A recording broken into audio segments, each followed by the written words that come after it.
Hi! Welcome to our channel. ఈరోజు మనం review చేయబోయే మూవీ 'స్టీఫెన్'. మిథున్ బాలాజీ డైరెక్షన్‌లో గోమతి శంకర్ హీరోగా వచ్చిన సైకలాజికల్ థ్రిల్లర్ ఇది. ఒక సైకో కిల్లర్ అమ్మాయిల్ని చంపుతుంటాడు. సడెన్‌గా ఒకరోజు పోలీస్ స్టేషన్‌లో సరెండర్ అవుతాడు. సో, అసలెందుకు చంపుతాడు? ఎందుకు సరెండర్ అవుతాడు? వాడి లైఫ్ ఏంటి? లవ్ ఏంటి? ఫ్యామిలీ ఏంటి? ఫ్రెండ్స్ ఏంటి? దరిద్రం ఏంటి? ఇదే స్టోరీ.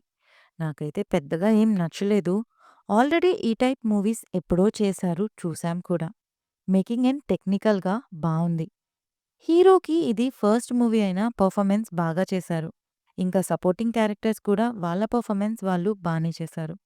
నెగెటివ్స్ అంటే స్టోరీ అంత ఎంగేజింగ్‌గా లేదు. పైగా ప్రెడిక్టబుల్ కూడా. లాస్ట్‌లో ట్విస్ట్ కూడా థ్రిల్లర్ మూవీస్ చూసే వాళ్ళకి పెద్దగా ఏం అనిపించదు. కొత్తగా చూసే వాళ్ళకి కొంచెం థ్రిల్‌గా అనిపించొచ్చు. ఓవరాల్‌గా మూవీ ఎలా ఉంది అంటే వన్ టైమ్ వాచ్. ఇది నా పర్సనల్ ఒపీనియన్. మీకు మూవీ ఎలా అనిపించిందో కామెంట్ చేయండి.